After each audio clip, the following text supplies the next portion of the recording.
Hello and welcome. आज हम पढ़ेंगे सिल्विया प्लैथ की लाइफ के बारे में।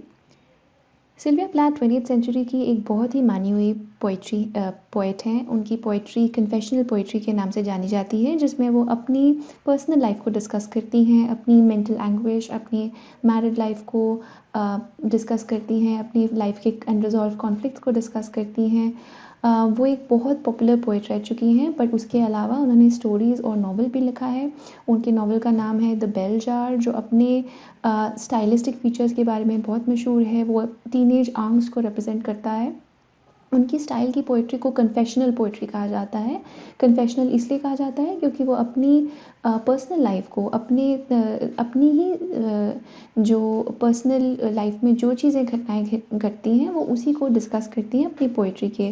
तो चाहे वो उनके हस्बैंड हो, चाहे उनकी मदर हो, जो भी हो, उनकी पोइट्री में नज़र आ जाती हैं। तो इस स्टाइल को कन्फेशनल स्टाइल कहा जाता है। उनके नॉवल जो बेल जार है उसमें भी उन्होंने अपनी ही पर्सनल लाइफ को थोड़ा बहुत प्रोजेक्ट किया हुआ है।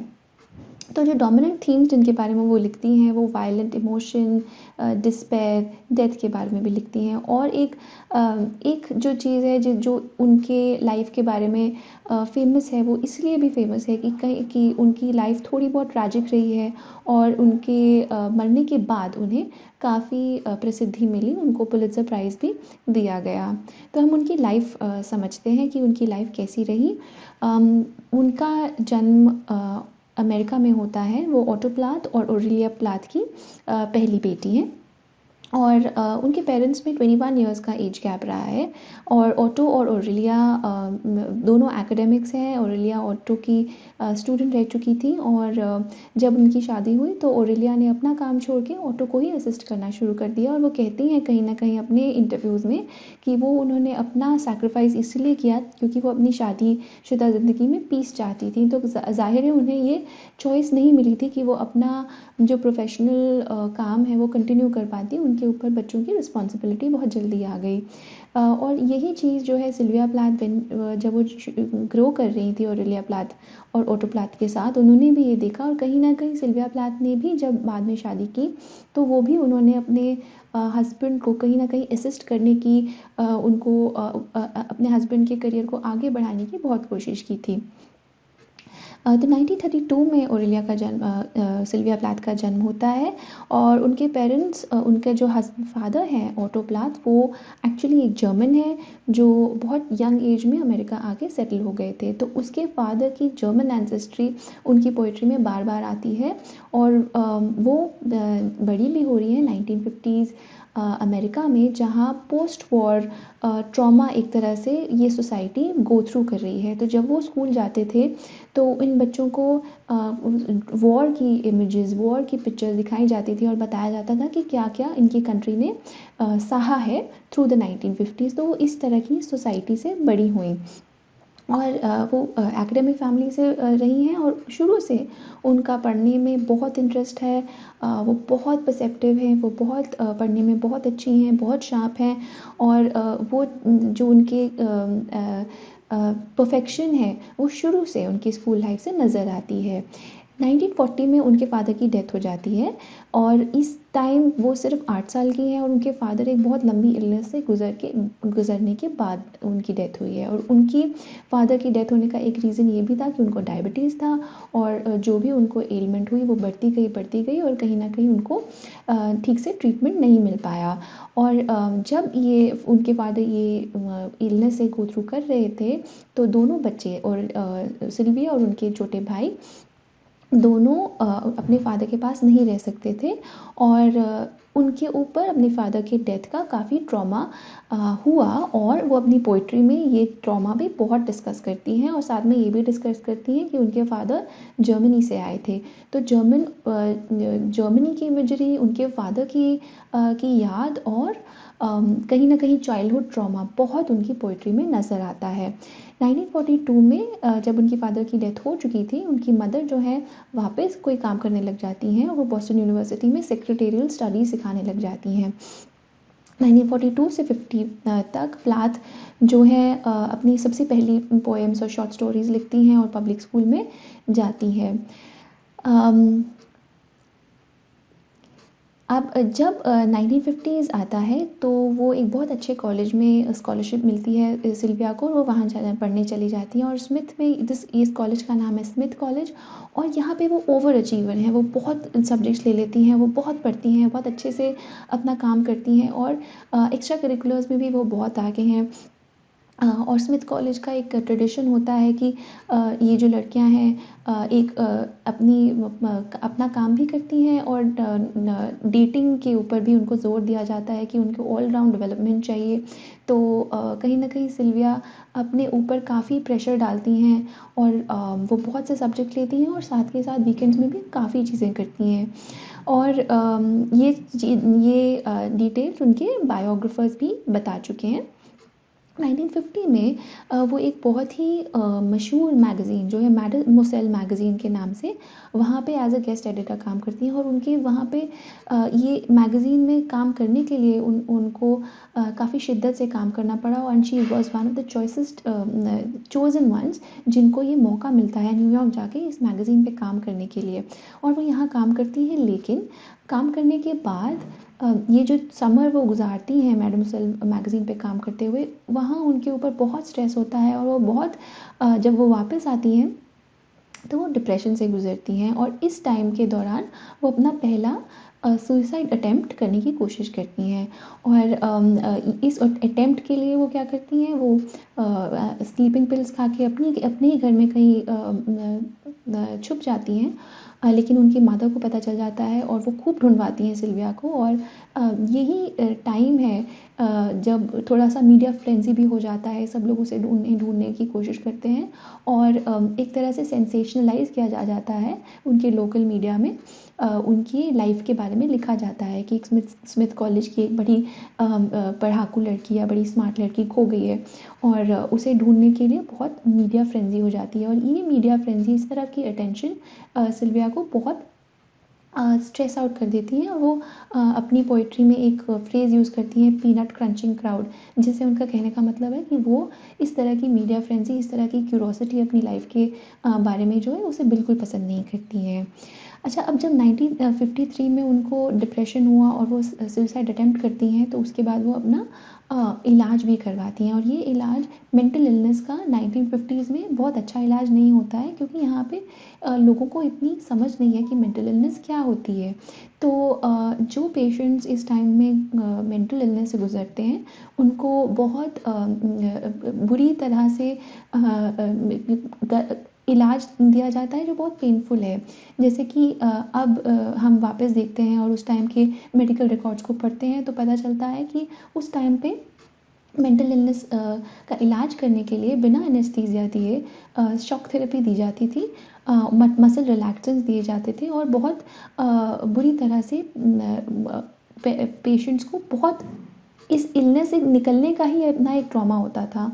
और इस सिनेरियो में प्लाथ को गुजरना पड़ा, और उनकी कहीं ना कहीं उनकी दिमागी हालत और शायद और वो स्ट्रेस में और शायद ट्रॉमा में आ गई। और उन्होंने बाद में अपनी ही लाइफ के बारे में लिखा है कि वो अगर दोबारा इस थेरेपी से गुजरती हैं तो वो शायद इसको सर्वाइव नहीं कर पाएँ। तो उन इस तरह की मेडिकल ट्रीटमेंट का उनके ऊपर बहुत ही एक डरावना असर हुआ, और वो वापस कभी भी इस तरह की मेंटल थेरेपी नहीं लेना चाहती थी। और मेंटल हेल्थ इश्यूज़ उस टाइम पे सोसाइटी के लिए बहुत न्यू है, और बहुत इस चीज़ के साथ स्टिग्मा भी अटैच्ड है, और जो भी इस चीज़ से गुजरते हैं उसको काफ़ी नीची नज़र से देखा जाता है। तो ज़ाहिर से सिल्विया प्लाथ इस चीज़ को बहुत अच्छे से नहीं ले पाई, और वो 6 मंथ्स के अंदर अंदर ही पूरा इलाज होके वापस भी आ जाती हैं स्मिथ कॉलेज में। तो ये उनका एक बहुत ही बड़ा एक्सपीरियंस रहता है मेंटल इलनेस के साथ while she is very very young. अब बात कर लेते हैं उनकी आगे की लाइफ के बारे में। 1955 में वो स्मिथ से ग्रेजुएट करके इंग्लैंड चली जाती हैं, अमेरिका छोड़ के। और ये बहुत प्रेस्टिजियस फेलोशिप उन्हें मिलती है, जिसको फुल ब्राइट फेलोशिप कहा जाता है। और इंग्लैंड जाके वो कैम्ब्रिज यूनिवर्सिटी में पढ़ाई करती हैं, और यहाँ 1955 में वो पढ़ती हैं। और इंग्लैंड में उनके बायोग्राफर्स कहते हैं कि वो थोड़ा अलोन फील करती थी, क्योंकि वो अमेरिका से आई हैं और वो कल्चरली शिफ्ट इतने आराम से नहीं कर पाई। लेकिन 1956 में वो एक फेलो पोएट से मिलती हैं जिनका नाम है टेड ह्यूज। और वो इंस्टेंटली एक दूसरे को प्यार करने लग जाते हैं और बहुत जल्दी शादी कर लेते हैं। कुछ ही महीनों की कोर्टशिप के बाद ये लोग शादी कर लेते हैं और हनीमून के लिए ये लोग स्पेन चले जाते हैं। ज़ाहिर है क्योंकि एक दूसरे को बहुत अच्छे से नहीं जानते हैं, आगे चल के इनकी मैरिड लाइफ में काफ़ी ups and highs and lows आते हैं। लेकिन बिगिनिंग में सिल्विया और टेड ह्यूग्स आपस में काफ़ी कम्युनिकेट करके दोनों मिलके काफ़ी कुछ लिखते हैं, एक दूसरे की पोइट्री को इन्फ्लुएंस करते हैं। काफ़ी उनकी जो बायोग्राफर्स हैं वो कहते हैं कि उनकी आपस में एक दूसरे की करियर को आगे बढ़ाने में काफ़ी हाथ रहा है। तो 1957 में अपनी पढ़ाई ख़त्म करके वो 1957 में आ जाती हैं दोबारा स्मिथ कॉलेज में पढ़ाने के लिए as a visiting professor. But पढ़ाने का काम जो है उन्हें बहुत पसंद नहीं आता है क्योंकि यहाँ पे वो लिख नहीं पाती हैं। और यहाँ पे आके वो एक पोइट्री क्लास ज्वाइन करती हैं बॉस्टन यूनिवर्सिटी में, जिसको और लोग भी अटेंड करते हैं। ये रॉबर्ट लोवेल करके एक पोइट है जिनकी पोइट्री क्लासेस वो लेती है, और एन सेक्सटन एक फेलो पोइट हैं जो उनकी क्लासेस अटेंड करती हैं। और एन सेक्सटन भी आगे चल के कन्फेशनल पोइट्री लिखती हैं, और एन सेक्सटन ने भी अनफॉर्चुनेटली आगे जाके सुइसाइड कमिट कर लिया था। तो ये जो कन्फेशनल स्टाइल है उनका 1958 में यहाँ डेवलप होता है after going to Smith college and attending different classes at Boston university. क्योंकि वो वहाँ पे काम करती हैं, वो रियलाइज़ करती हैं कि वो काम और लिखने का काम साथ साथ नहीं कर सकती हैं, इसलिए और उनको पढ़ने का टाइम और अपना काम करने का लिखने का टाइम नहीं मिल पा रहा है। तो वो 1959 में ये कपल वापस अमेरिका छोड़ के वापस ब्रिटेन आ जाता है, और यहाँ पे लंदन में काम करते हैं। और 1960 में फ्रीडा रेबेका जो उनकी पहली बेटी है वो पैदा होती है। यहाँ उनकी पहली पोइट्री की collection colossus and other poems publish होती है, और उन्हें काफ़ी अच्छे रिव्यूज़ भी मिलते हैं।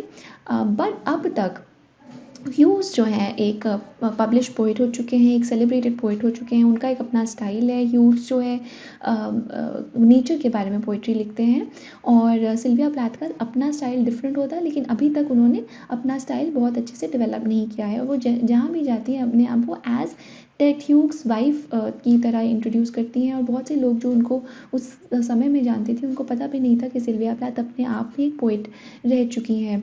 और वो राइटर्स कॉन्टेस्ट में भी अगर कहीं पार्ट लेती हैं तो ह्यूग्स की ही पोइट्री भेजती हैं, उन्हीं को पब्लिश करने की काफ़ी कोशिश करती हैं। तो जैसे कि मैंने कहा था कि जैसे वो ओरेलिया और ऑटो को देखती रही हैं, उन्होंने ह्यूग्स के भी करियर को आगे बढ़ाने की बहुत इस टाइम पे हेल्प की, जो कि एक डिसीजन है जो आगे उनके बायोग्राफर्स कहते हैं कि उन्होंने आगे चलिए रिग्रेट भी किया।